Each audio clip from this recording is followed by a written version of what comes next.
संसद के बजट सत्र के दूसरे चरण का हंगामेदार आगाज हुआ। खाड़ी देशों में हालात और भारत की विदेश नीति को लेकर विपक्ष ने सरकार पर तीखा हमला बोला। हंगामे के चलते लोकसभा की कार्रवाई कई बार स्थगित हुई। वहीं राज्यसभा में एस जयशंकर ने मिडिल ईस्ट के हालात पर बयान देते हुए कहा कि भारत की स्थिति पर लगातार नजर है और जरूरतमंद भारतीयों के संपर्क में मंत्रालय बना हुआ है। उन्होंने बताया कि दूतावास के जरिए छात्रों को भी मदद दी गई और अब तक करीब 67,000 भारतीय स्वदेश लौट चुके। विदेश मंत्री ने कहा कि मिडिल ईस्ट संकट को लेकर भारत गंभीर है और पीएम मोदी ने इस मुद्दे पर कई देशों के राष्ट्राध्यक्षों से बातचीत की है। राज्यसभा में मल्लिकार्जुन खड़गे ने मिडिल ईस्ट के हालात को लेकर बयान दिया। उन्होंने कहा कि ऊर्जा संकट के मुद्दे पर शॉर्ट डिबेट होनी चाहिए। पश्चिम एशिया में बढ़ते तनाव पर असर भारत पर भी पड़ सकता है। वहीं शशि थरूर ने विदेश मंत्री के बयान पर प्रतिक्रिया देते हुए कहा कि विपक्ष को बोलने का मौका नहीं दिया जा रहा, जबकि इतने गंभीर संकट पर संसद में चर्चा बेहद जरूरी है। उधर अखिलेश यादव ने विदेश नीति को लेकर कहा कि इस पर संसद में चर्चा होनी चाहिए। उन्होंने आरोप लगाया कि अमेरिका तय कर रहा है कि भारत तेल किससे खरीदेगा। सरकार ने विदेश नीति को नीलाम कर दिया है।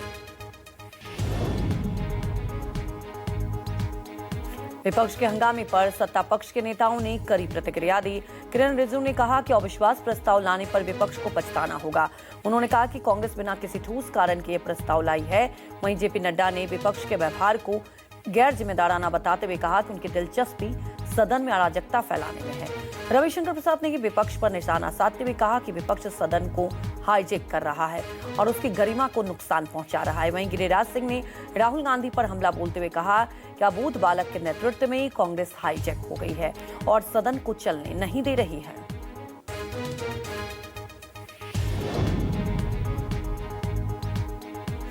पश्चिम बंगाल में होने वाले विधानसभा चुनाव को लेकर राजनीतिक माहौल गर्मा गया।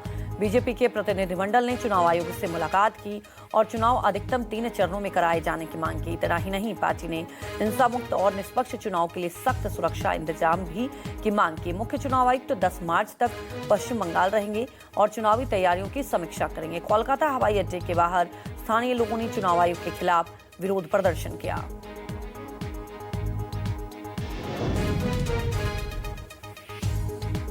महाराष्ट्र सरकार के बजट को लेकर विपक्ष ने जोरदार विरोध प्रदर्शन किया। विपक्षी विधायकों ने विधानसभा की सीढ़ियों पर पोस्टर लेकर प्रदर्शन किया और किसानों के लिए कर्ज माफी की मांग की। इस दौरान जमकर नारेबाजी भी की।